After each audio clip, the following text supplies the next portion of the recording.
ಸಾಗರದ ಪ್ರಸಿದ್ಧ ಶ್ರೀ ಮಹಾಗಣಪತಿ ದೇವಸ್ಥಾನದ ಜಾತ್ರಾ ಮಹೋತ್ಸವಕ್ಕೆ ಭರದಿಂದ ಸಾಗಿದೆ ಕಾಮಗಾರಿ. ನಾಳೆ ಜಾತ್ರೆಯ ಕಾರ್ಯಕ್ರಮ ಪ್ರಾರಂಭವಾಗಲಿದೆ. ಈಗ ತೇರು ಕಟ್ಟುವಂತಹ ಕಾರ್ಯಕ್ರಮ ನಡೀತಾ ಇದೆ.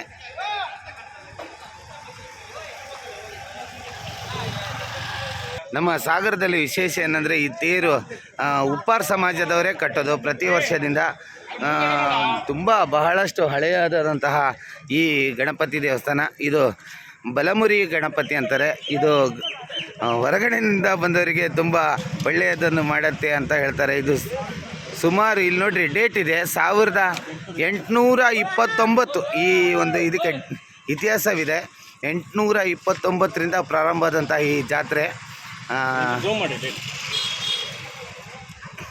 ನೋಡಿ ಇಲ್ಲಿ ಡೇಟ್ ಇದೆ. ಹಿಂಗೆ ಬಹಳಷ್ಟು ಶ್ರದ್ಧೆಯಿಂದ ಈ ಉಪ್ಪಾರ ಸಮಾಜದವರು ಈ ತೇರಿನ ಕೆಲಸ ಮಾಡ್ತಾ ಇದ್ದಾರೆ.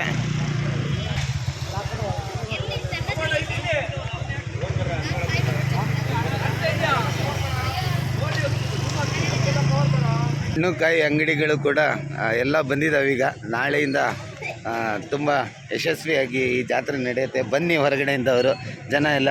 ಶ್ರೀ ಮಹಾಗಣಪತಿ ದೇವಸ್ಥಾನದ ಒಳಗೆ ಪ್ರವೇಶ ಮಾಡೋಣ. ನಾಳೆ ಜಾತ್ರೆಯ ಎಲ್ಲ ಒಂದು ಸಿದ್ಧತೆಗಳು ನಡೀತಾ ಇದೆ ಇಲ್ಲಿ.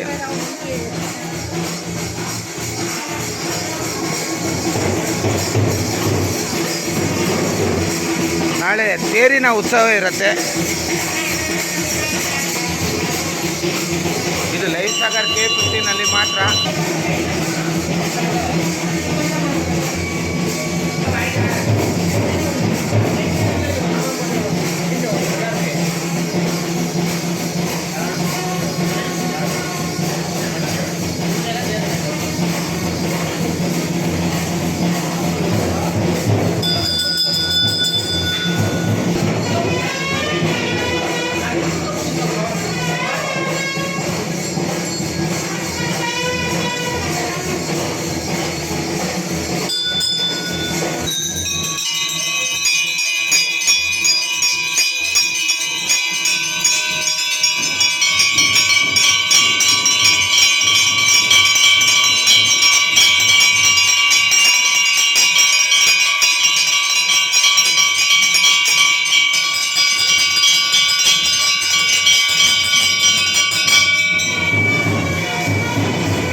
ರಿಂದನೂ ನಮ್ಮ ಈ ಗಣಪತಿ ಜಾತ್ರೆಯ ತೇರನ್ನು ಉಪ್ಪಾರ ಸಮಾಜದವ್ರು ಕಟ್ತಾ ಇದ್ದಾರೆ.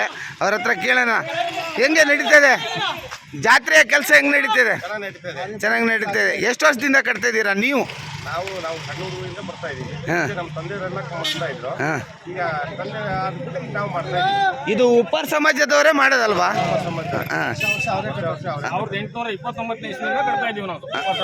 ಎಲ್ಲ ನಿಮ್ಮ ಪುರಾತನ ಕಾಲದಿಂದ. ಆಮೇಲೆ ಮತ್ತೆ ಏನಾದರೂ ಹೇಳೋದುಂಟ ಜಾತ್ರೆ ಬಗ್ಗೆ ಜನಕ್ಕೆ? ಬನ್ನಿ ಜಾತ್ರೆಗೆ. ಒಂದು ವಾರ 9:30ಗೆ ರಥೋತ್ಸವ. ಹಾಂ, ಸಾಗರ ದೇವತೆ ಎಲ್ಲರೂ ಈ ರಥೋತ್ಸವಕ್ಕೆ ಪಾಲ್ಗೊಳ್ಬೇಕು. ಬರಬೇಕು ಅಂತೇಳಿ ಕೇಳ್ಕೊಳ್ತೇವೆ. ಧನ್ಯವಾದಗಳು. ಹೀಗೆ ನಿಮ್ಮ ಕೆಲಸ ಸಾಗಲಿ, ಬೇಗ ಬೇಗ ಜಾತ್ರೆಗೆ ಜನ ಸೇರ್ಕೊಳ್ಳಿ ಅಂತ ನಾನು ಲೈವ್ ಸಾಗರ್ K15 ಮುಖಾಂತರ ಕೇಳ್ಕೊತೀನಿ. ಧನ್ಯವಾದ. ಹೇಗಿದೆ ಸರ್ ಸಂಭ್ರಮ?